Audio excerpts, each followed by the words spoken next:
Hello, and welcome to the Kala Ambrose Show. I'm your host and your travel guide to the other side, Kala Ambrose. Find out more about me on my website, exploreyourspirit.com, where I have books and online classes, a new one starting up here in May about the Akashic Records. It's going to be live with me if you're interested, and lots of classes you can take on self-study at your own pace. Sign up for my free newsletter there so we can stay in touch. You never know with social media and the way things get shut down if we'll still be able to stay connected that way. So sign up for the newsletter where we have each other's emails. We can always stay in touch with each other that way. You'll find out about upcoming books and classes and work and podcasts and everything that I do. Some of you know me as an astrologer. Some of you know me as a psychic.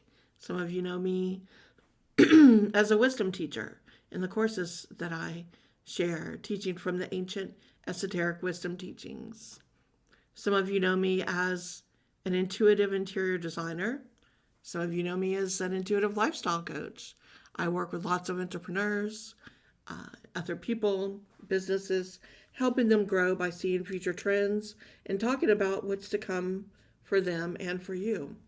I share it globally, things that are happening with the world, and personally, one-on-one with people in private sessions where we talk about all the changes that are coming for you directly. I use this part through psychic ability, astrological interpretations, and the other information that I receive. So if you're looking for a consultation or to study with me or for coaching, everything's at exploreyourspirit.com. All right, getting on to the podcast. Today, I want to talk about fear. There's an old teaching that there's only two true emotions, fear and love.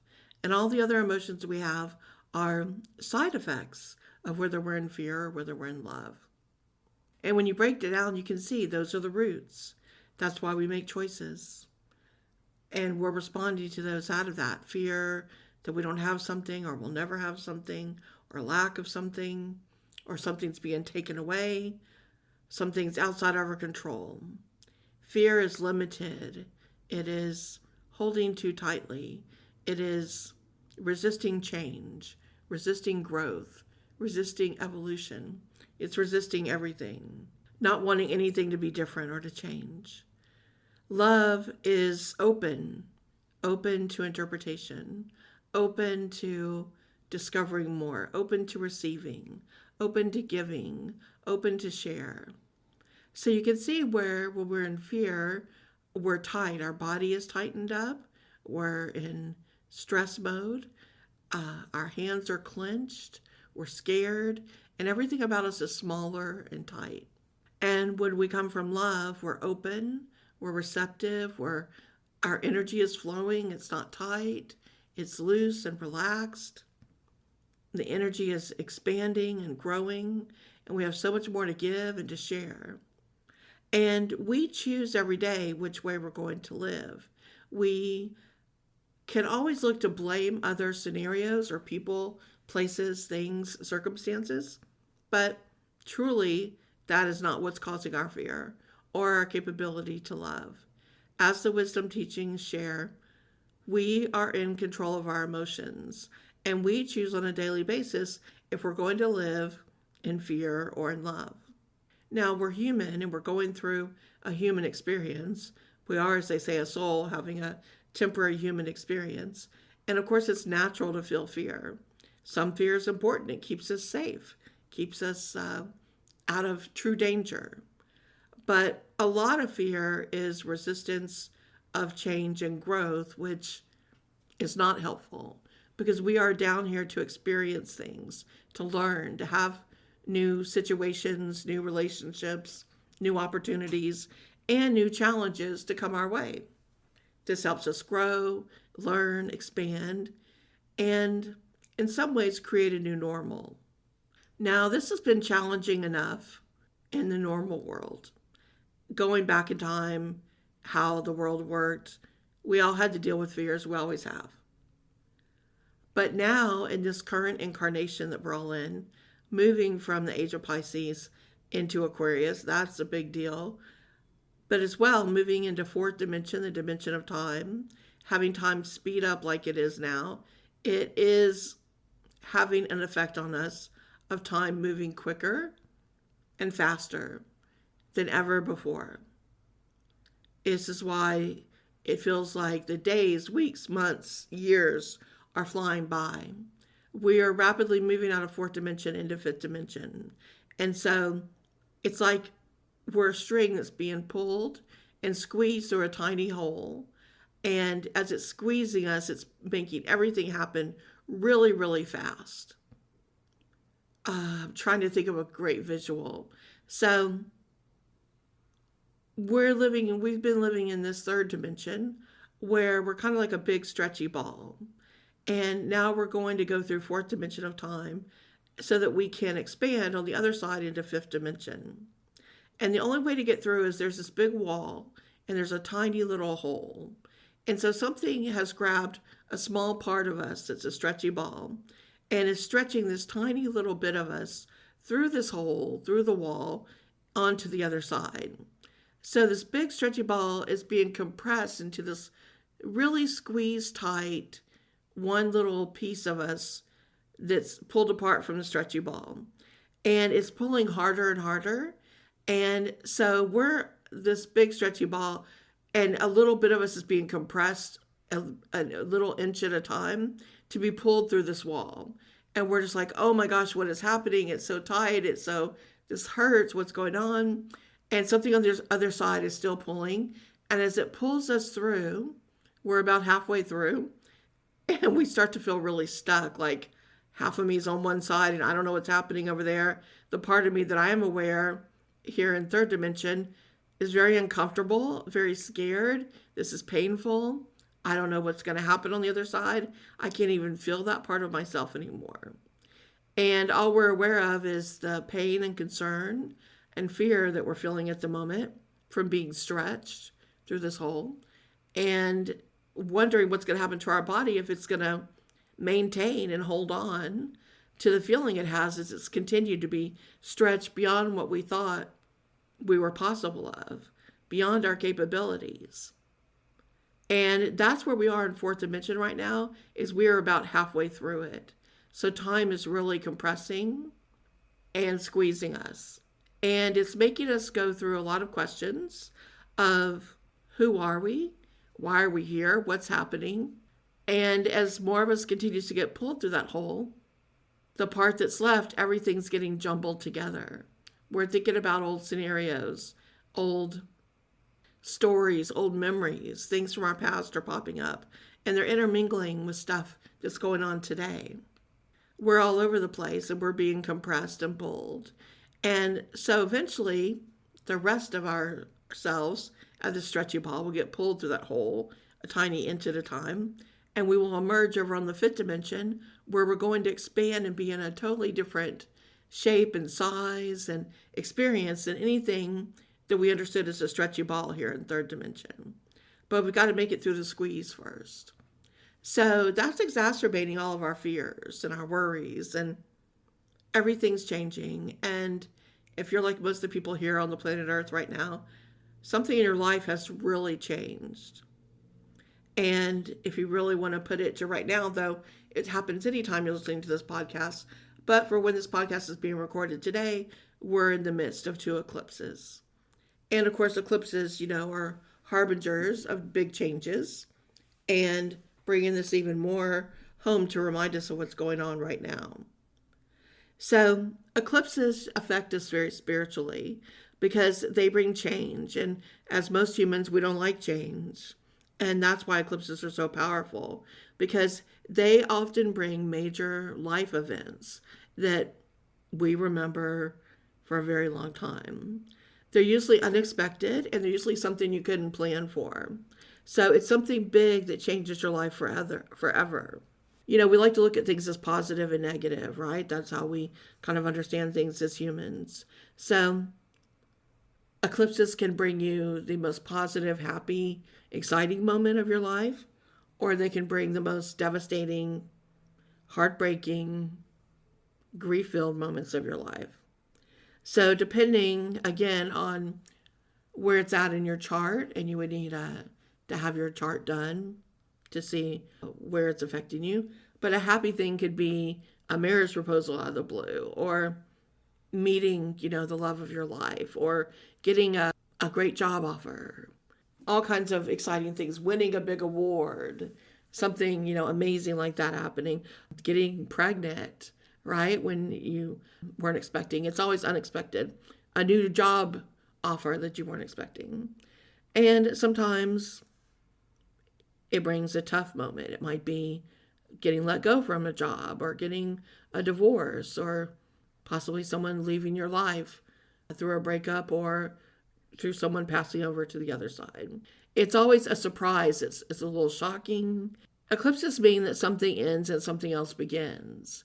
And even that can be a good thing. Like if you just got proposed to during an eclipse, you're about to get married, that can be the happiest moment of your life. But it is also an ending. It's the ending of you and your experience as a single person, and starting the beginning of being a married person. So the eclipses are here always to help us grow and help us evolve. And we can do this any day, all day. We can do this on our own. But eclipses kind of force us to do it a little more quickly and strong. Usually when it's a solar eclipse, it's a little more action oriented, and where a big change happens like that, maybe at work or something in that way. Where lunar eclipse is usually more emotional, and where we really get into the emotions of why something happened. The thing that eclipses really teach us is life is unfolding, as it should, through the universe, and that change is going to come. The only constant in life is change. So eclipses bring that a little stronger, and the best way is to ride it out, to learn to surf those waves, to learn to go with the flow. So if you want to consult your natal chart, that's going to tell you where the change is coming in your life in the eclipse. And you really need to have a full personalized chart done, not just your sun sign and looking in that area. Eclipses come into different astrological signs, and they stay there for almost 2 years. I'm more than fully aware of this. Being a Capricorn, they were not too long ago in my chart for 2 years, and that was rough.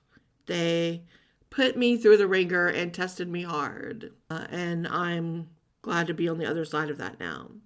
So it's really good to look at your astrological chart to see who it's affecting the most and what cycle you're in, because it'll give you some ideas of why things are happening to you so much. Now, an eclipse, the impact of it is usually about 6 months' time. So you may feel them before they start, usually maybe a month before, and you may feel them a little bit afterwards. It's not just right on the dime.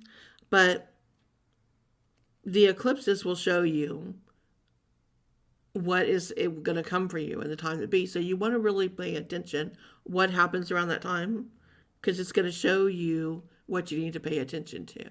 Maybe it's your health. Maybe it's a job. Something going on with your relationship.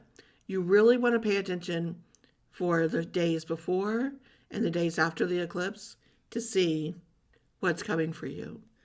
So I'm going to give you a very personal example. A couple of years back, during my challenges with the eclipses and other important astrological impacts in my chart, the focus in my chart was on health. So I began to have some health challenges. And 2 years ago, I was in the hospital and having surgery and undergoing a big health challenge. And it happened right around this time in the spring. Now, those of you that know me and have been following things, you'll know a few years back from that is when I lost my husband and became a widow, right here in the same time in the spring. So this time of year in the spring is very challenging for me. I have the grief and trauma of losing my husband at this time in the spring. And then I also now have the grief and trauma of going into the hospital and having surgeries very unexpectedly 2 years ago. So here I am 2 years out from that, and my body started to show some signs that were similar to the health problem I faced 2 years ago. So went to the doctor. They tried some things. It wasn't quite working.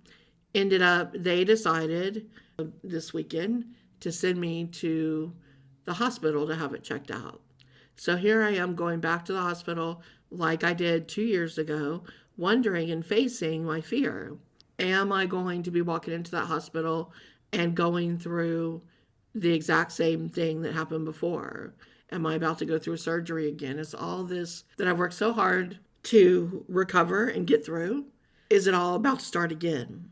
And so, of course, there's a lot of fear with that, right? The unknown, what's going to happen, will I be okay? And so I prepared myself for that after speaking with my doctor, prepared to go to the hospital, and return to face whatever was going to happen. Now, there's interesting research done on the body. And you know, if you've read my Aura book, that every 7 years, our body replaces all of the cells in the body, and we can almost begin anew. I've been in a 7-year cycle, and in December of this year, at my birthday, I will be in a brand new 7-year cycle. So over the past 7 years, I've had a lot of trauma, a lot of very challenging things happen, including the loss of my husband and then my severe health challenges.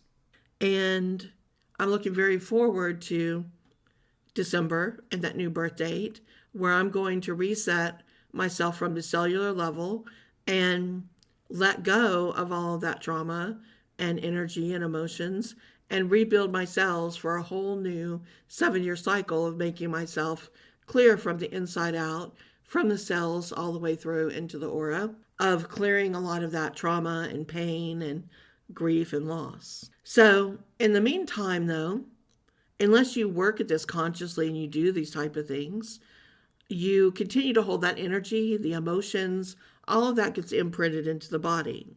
And the body holds the trauma. And just like the eclipses bring surprises out of the blue, my husband died very suddenly without any warning of his health situation. And so it was very surprising, shocking out of the blue. And then my health problem was similar and went from a very, looked like an inconsequential, small little thing into ballooning up into something major out of the blue. So here I am living those eclipses in the most frightening way possible. None of those shocking things are happy or exciting for any of us, whether it's the end of a relationship or a job or anything, but your health, and potentially losing your life is a big one. A lot of the research shows that your body holds trauma. And so whenever you've had a trauma like that, the date of when it comes back around, the body actually tries to create almost the experience again within the body. Now, some of you may want to look into this if you know someone who's had something happen to them with a damage to the body. When I was looking into this research, it would show people that, say, had heart attacks. They may start to have, I'm not sure, with the heart, like palpitations or the heart beating a little faster, things like that, around the same time of year and month and date that they first had their heart problem. No matter what it is, they have these things that the body tries to replicate in some way because it's still holding on to that energy. So my body was trying to replicate on me and show some patterns of things like what had happened to me 2 years ago. And this may be the case in a lot of situations like that, where it's almost like an imprint, like a ghostly imprint of the trauma that happened, and it's coming back again. And I studied to become a certified grief educator with David Kessler, who's wonderful. He worked with Louise Hay and wrote some books with her. And most impressively, he worked with Elizabeth Kubler-Ross, who was known for defining the stages of grief. And he and she worked together and wrote books together. And he taught a certified grief educator course that I took to help people going through grief. And I learned so many things through this course. One of the things that really made an impact on me is looking at the years as you go through grief, how it changes and moves. And in the first year, you're usually very numb. Your mind kind of, I think, leaves your body a little bit to protect it from just completely falling apart, allowing just enough to go just to keep you functional. And you're very numb your first year going through the motions after a big traumatic loss happens in your life. And so the first year, your body may not even respond to health issues or things like that because you're kind of numb all year. It's not really doing well at any time. But the second year, you kind of drop back into your body and you realize this is going to be your new normal, that you're going to live this way with this loss, whether it was health related or a loved one passing or a divorce or a loss of any type, that this is now your new normal. And so your body is still now holding on to that energy imprint of what happened. And as the time of when it happened comes near each year, it's going to bring up more of that energy vibration and cause some concern and worries there. And so astrologically, I believe that eclipses do this very similar. They cause kind of a little bit of a ripple of a trauma within us to create that change. The eclipses kind of shake up things globally and cause that little ripple effect. So we all then have to experience those changes at some level. And so this is how the universe does it, at that as above, so below. Sometimes it happens to us directly, and sometimes the eclipses kind of roll through and bring that energy when it's time for us to face things or to change. So the eclipses give us a really powerful opportunity to recognize that and to face our fears. Instead of being scared of what the eclipse is going to bring, it gives us the chance to rise above that, to accept that change comes, both good and bad, and both are necessary for the path we're on and to grow as a person and to evolve. So pay attention to what's happening around you at this time, because it's giving you a hint of what may be coming for you. And like I said, it's up to a month before of what's been going on. So I had health challenges 2 years ago. I see these health challenges come back in a lesser way, but still coming back, playing themselves back out. So my eclipse will be reminding me of that for the next 6 months, to watch my health, to see and stay on top of that and make sure that things are well. I understand that part of it is my body just playing this out from the experience that I had 2 years ago when the eclipses were in my chart astrologically. And the body's still playing that out, and it's still shaking it out. It's doing everything it needs to do within the body to make sure that everything is going to work right again and to make the body as strong as it can be. And so by doing that, it may jar some things and shake some things up. And that's because it's trying to self-heal and self-correct and put my body on the best plan it can be on and on the best path. So no matter what's happening to you, whatever's being shaken in your eclipse chart, relationships, jobs, health, whatever it is, that's happening for a reason, to put you on your best path, to shake loose the things that have just been clinging onto you but aren't serving you anymore, that aren't doing well. So make note of what's been happening to you in the past month and on through this next month, through the eclipses, and see what signs keep popping up. And those are the ones you're supposed to be paying attention to and changing. Everything is designed to be helpful. We call it negative because it makes us uncomfortable or scared, or it's a big change. But everything is truly designed to help us grow.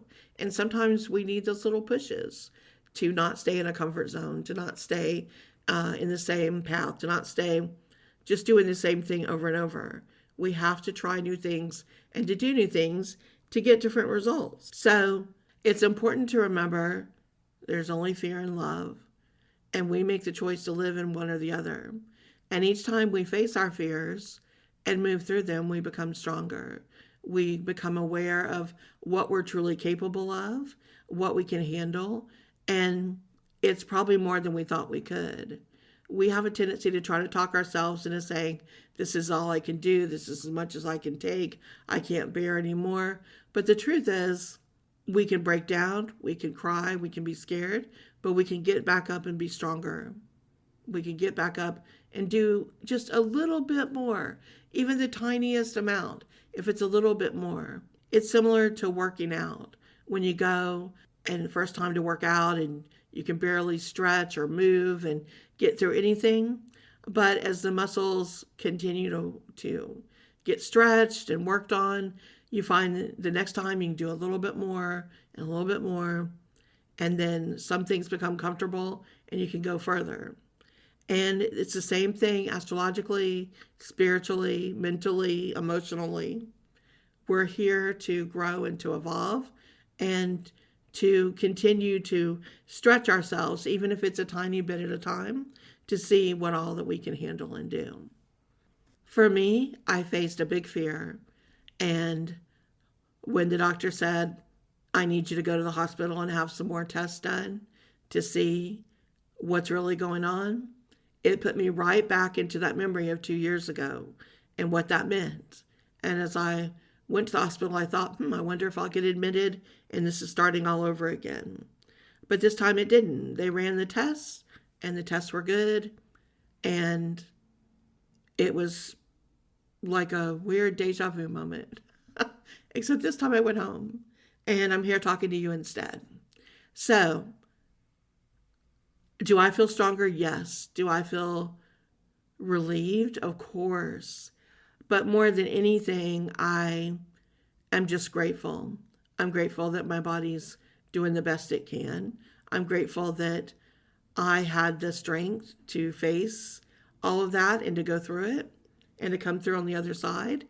And I feel stronger for having done so and for having had the experience as well. And we never really know what we're capable of until we're put to the test. And one thing my students and clients know about me, where they've studied for me in the mystery school teachings for years now, or had private coaching with me, worked with me on things, is I am a teacher who walks my talk. Just about anything anyone's gone through, I've gone through in some way as well, and walked through it and shown how to get through to the other side. My life has not been an easy one. There have been many tests and many challenges, and I've risen above each time and moved on and moved forward. I don't ever stay in victim mode or stuck. I continue to rise to the occasion and move forward. And this is why I love to teach, because I love to show other people how no matter what befalls you, there's a way to move through and move forward and to learn from it and to take the wisdom from the experience and leave the rest behind and go on to grow and evolve even further. This is what I love to do, to show people how to work through those experiences and turn them into wisdom. If that feels like something you want to do, check out my website, exploreyourspirit.com. Come study with me, take a class. You might like 9 life-altering lessons in wisdom school with my book there. You might like a private session with me to talk about what's going on with you. I help entrepreneurs and people in companies. I see future trends. I show you where to go to live your best life. This is what I do. It's why I'm down here on earth doing this thing. And just remember, when it feels tough, you're being squeezed. You're that big, big round ball, and you're being squeezed that little hole, a little piece at a time. We're all in this together. We're all being squeezed through this wall of time, and until we get to the other side on the 5th dimension. So that's what's happening right now. If it feels funny to you, if you're having weird vibrational feelings, different things physically, mentally, emotionally, every which way, we are being tested on every dimension right now of who we are. And I'll be talking about this in my upcoming class, the Akashic Records, not just your past lives, but I'm going to be talking about what's happening to you presently right now and what's happening to the Akashic Records and how they're changing and how the future of the Akashic Records are changing, how you can delve into your future by looking into your Akashic Records and where all of that is going, including the multiple lives we're living at this time right now in multiverses, and how those are starting to collapse in on each other and go all into our higher self, bringing that wisdom for all of us to delve into further. That's where we're going. We are on an incredible journey, And sometimes we still have to deal with the human part of it that wants to break down on all our different levels. And we just keep doing what we do and pick up and go again. So I'm wishing you all the best. Ride well through these eclipses. Keep the light around you. Remember that you're a light worker, a light warrior, and that you're here for a very specific purpose. And we're all in this together. You're not alone. Take care.